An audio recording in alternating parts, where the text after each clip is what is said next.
Coming up on Mountain News this morning, some Commonwealth communities are driving luxuriously after having their downtown repaved. And Tree Week ended over the weekend with the annual tree adoption. Dedicated to Eastern and Southern Kentucky, this is WYMT Mountain News this morning. Good morning, I'm Olivia Calfee. The time is 6 o'clock on October 16th. Now let's check in with Chief Forecaster Brandon Robinson for a look at your forecast this morning. And Brandon, it is such a Monday. We're seeing that rain out there, those cooler temperatures. Just makes me want to crawl back in bed. I think a lot of folks would be like just trying to turn their alarms off this morning and just roll back over. Get up, it's time to get going again. Listen, I didn't want to get up this morning, but that's okay. That's okay. We're up, we're moving. Just let's get going. So breakfast is on the way. All right, let's get the forecast going here. And you can take a side of water with your breakfast because we've got some rain out there this morning. So again, just be aware of that.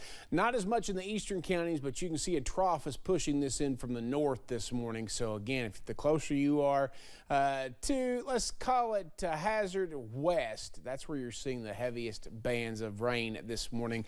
Pikeville got a little shower earlier, looking a little bit of wet roads over that way and a little cooler, but not too cold. 43 out there this morning, 30s in Southwest Virginia, and Monticello back down into the upper 40s. So we got 39 in Wise, 49 in Monticello. That is our range with a lot of mid to upper 40s out there this morning. Couple of 50s state and region wide, 50 Bowling Green, 51 Nashville, everybody else in the 40s this morning. So a cool start to this Monday. Fall is upon us. We're going to see those rain chances back and forth throughout the day. And of course, it's going to be a dreary and soggy day at times as we struggle to make our way into the low 50s for daytime highs. Olivia? Thank you, Brandon. A driver was taken to the hospital after crashing their car into a bridge on Saturday before 6 a.m. The Corbin Fire Department was sent to I-75 North near mile marker 26 for a single vehicle accident. Corbin Police and Knox County EMS also responded to the scene. The female driver was transported with non-life-threatening injuries. With October being Breast Cancer Awareness Month, One Hazard store is spreading awareness and educating women while honoring those who have survived. WYMT's RJ Johnson has more. Coming together to honor and celebrate breast cancer survivors, Hazard's Cato hosted an event to shed light on something several women face every day. So today we are here to honor the breast cancer survivors and raise awareness for breast cancer. You know, we all know somebody that has suffered through breast cancer, so it's very important that we are here to show support to these women. Cato store manager Melanie Taylor says it's important to provide the space for women to share their experiences while offering them resources. The breast cancer does not discriminate, age or anything, so just knowing that, there are places you can go and they can teach you how to check for that and, help you along the way. By passing out pamphlets and cool items, ARH Women's Health Nurse Navigator Kristen Hurt says it's important to spread awareness so folks can know what to look for. Early detection is key, so it's very important to make sure that you're doing your monthly breast exams, getting your yearly screenings. 9 women were given tiaras, gift bags, and hugs for their fight in breast cancer. It's our way to let them know that we're with them and that we know that they're fighting and that, we're here for them and that, we're praying for them, and if they need anything, that the Hazard Cato is present and we can help them any way we can. In Hazard, RJ Johnson, WYMT Mountain News. Hurt says it is important to do monthly examinations, annual screenings, and take care of yourself. Eileen's Flowers and Gifts, ARH, Breast Cancer, Mary Kay, O'Reilly's, and Walmart were among the sponsors of the event. Dozens of people walked across Jacobson Park on Saturday, raising awareness for breast cancer and celebrating breast cancer survivors. Celeste Henderson is a 4-year breast cancer survivor. Now she's walking to spread awareness. Celeste's annual breast cancer walk started in 2020 as a way to celebrate finishing her 20 rounds of radiation. Now she's telling people to be on the lookout if something feels different about their bodies. You feel anything, if you notice something's not right, get a mammogram. If you're scheduled to have one, don't cancel it. I almost canceled mine. Thank goodness that I didn't. Celeste says the goal for next year's walk is to raise money for breast cancer research. There have been a lot of roadwork signs across eastern Kentucky in the last few months, and now cities are beginning to see fruits from the labor. WYMT's Chandler Wilcox spoke to two mayors about recent developments that have been exciting for their communities. A smoother drive through the city of Jackson has been a long time coming, Mayor Laura Thomas says. This was paving that was contracted last year. A lot of things happened. The contractor got behind. Of course, we had the devastating flood, but many of our downtown streets that were set to be paved last year have finally gotten paved. They could not afford to get every street paved yet, but city administrators did what they could. We only get so much funding each year through the rural aid funds, and so we can't afford to pave every street in the city limits, but we try to do the ones that need it the most. Not just streets in Jackson, but also here in Hazard, many roads across the town are freshly paved. You know, going up over Town Mountain and the intersection down here at the bottom, and then from up at the high school all the way down past Long John Silver's. Bob Bellini says more will be on the way too. Then the next 2 or 3 weeks, we're going to do Gorman Hollow and Moore Street. And then we have 5 other streets. We have $90,000 more coming. Bob Bellini credits state employees for their work in getting the roads paved. In Hazard, Chandler Wilcox, WYMT Mountain News. Jackson Mayor Laura Thomas also says they have noticed more litter since the streets were repaved. She says they are asking the public to help take care of the roads. Richmond police officers hosted the second annual Faith in Blue event at the Real Life Community Church. Faith in Blue is an initiative that helps build relationships between the community and law enforcement.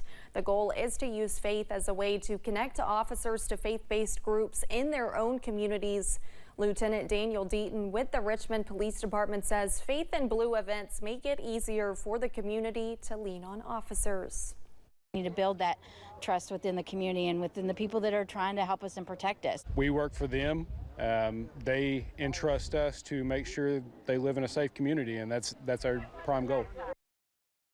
Officers also brought out their motorcycles and crime unit. One young artist is unveiling a new project in partnership with UK Healthcare, hoping to brighten the lives of kids staying at the hospital. Alyssa Williams was there to visit with 12-year-old Katie Carmichaels at her Pups of Color exhibit to learn more.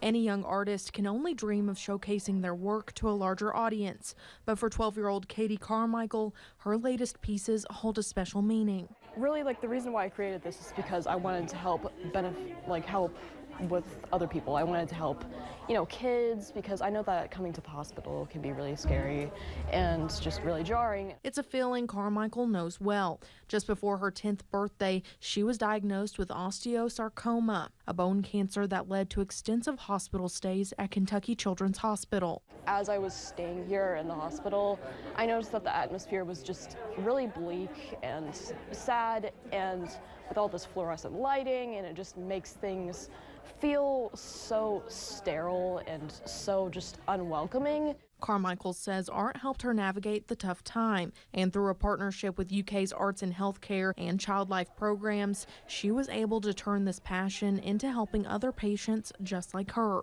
I thought that, animals and specifically the therapy dogs have always been a really good help, a great help for me when I was feeling down in the dumps in a hospital room. Carmichael's Pups of Color exhibit displays several of the hospital's current and former therapy dogs. An 8-month-long project she hopes will impact patients for many years to come.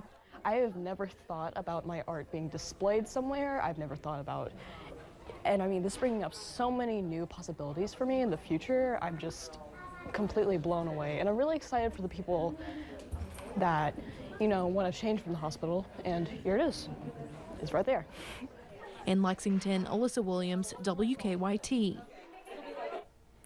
Carmichael says each of the Pups of Color paintings were modeled after photos of UK's canine counselors, some of who are still serving and some of who have crossed over the Rainbow Bridge. Tree Week in Lexington wrapped up Saturday with the annual tree adoption hosted at Gray Line Station. Trees Lexington is a nonprofit founded by the late Lexington City Council member Jake Gibbs. Visitors could pick from 40 different species and 300 total trees to take home with the intent of planting them on their property. My late husband, Jake Gibbs, founded Trees Lexington. And very unfortunately, he passed away 3.5 years ago. And when I woke up this morning, I just thought about how much Jake would love that his vision is happening.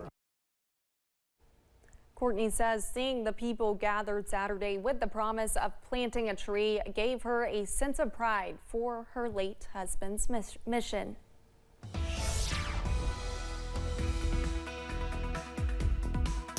6:10, almost 6:11 here on this Monday morning as we track the skies with live pinpoint Doppler radar. We are scanning some rain out there this morning. A little bit light, but it is out there, so just be careful on some of those wet roads this morning on top of Pine Mountain, Whitesburg Mountain, US 119. No rain over that way yet, but they're at 40 degrees, so it is a cooler morning out there to be sure. 39 in Wise, 49 in Monticello, but everybody else kind of running in the low to mid to upper 40s in between. Day planner for today, rain chances off and on throughout the day, and even when the skies try to clear a little bit, it's still going to be cloudy and temperatures will struggle to get into the 50s. Olivia? Thank you, Brandon, and thanks for joining Mountain News this morning. More news is on the way. Coming up, Israeli forces are making preparations for a ground war after last week's brutal massacre.